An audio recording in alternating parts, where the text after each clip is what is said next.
एक मंदिर में बहुत सारे लोग काम पर रखे हुए थे, जैसे पूजा करने वाला पुजारी, आरती करने वाला पुजारी, मंदिर की घंटी बजाने वाला पुजारी। सभी को पगार पर रखा गया था। उन सभी में से घंटी बजाने वाला जो पुजारी था वह काफी प्रसिद्ध था।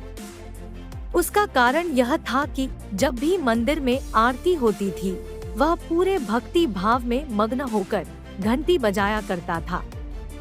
उसकी प्रेम भक्ति को देखकर जो भी मंदिर में दर्शन करने आते थे वे सभी बहुत आनंदित होते थे। सब अच्छे से चल रहा था, पर एक दिन अचानक मंदिर में नया ट्रस्टी आता है। वह कहता है कि जो व्यक्ति पढ़ा लिखा नहीं है उसे मंदिर में नौकरी पर नहीं रखा जाएगा। दुर्भाग्यवश वह घंटी बजाने वाला पुजारी पढ़ा लिखा ना होने के कारण उसे नौकरी से निकाल दिया जाता है। बहुत सारे लोग उस घंटी वाले पुजारी से मिलने गए और कहा, आप घंटी बजाने आया करो, आपके बिना आरती अधूरी लगती है। वह पुजारी कहता है कि अगर मैं मंदिर आऊंगा तो ट्रस्टी को ऐसा लगेगा कि मैं नौकरी पाने के लिए बार बार आ रहा हूँ, इसलिए मैं नहीं आ सकता हूँ।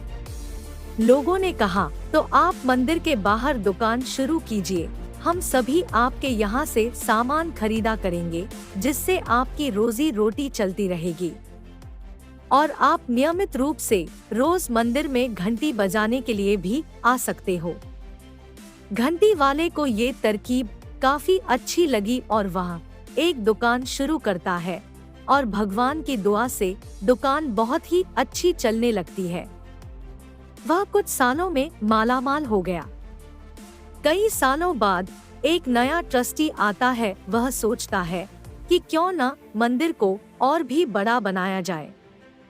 वह नया ट्रस्टी उस घंटी वाले की दुकान पर जाता है और उससे मंदिर बनवाने के लिए चंदा मांगता है।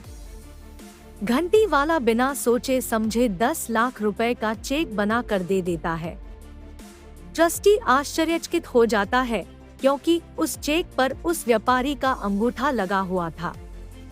ट्रस्टी कहता है, सेठ जी, बिना पढ़े लिखे आप इतने बड़े धनी व्यक्ति कैसे बने? वह व्यापारी हंसकर जवाब देता है और कहता है, अगर पढ़ा लिखा होता तो आज भी मंदिर में घंटी बजा रहा होता। मजेदार लघु कथा से सीख मिलती है कि आज हर एक इंसान के जीवन में विपरीत परिस्थितियां आती है। जब भी विपरीत परिस्थिति आती है तो वह पूरी तरह से टूट जाता है। वह अपने जीवन में निराश हो जाता है। जब भी आपके जीवन में भी निराशाजनक या विपरीत परिस्थिति आए तो यह कहानी को जरूर याद करना, क्योंकि जब भी इंसान रास्ते पर ठोकर खाता है तो हमेशा आगे ही बढ़ता है, ना कि पीछे जाता है। इसलिए जीवन के ठोकर से भी आगे ही बढ़ोगे। इस बात का ख्याल रखना कि जब भी जीवन में कुछ गलत होता है तो समझ लेना कि वह किसी न किसी अच्छे कारण के लिए ही हो रहा है।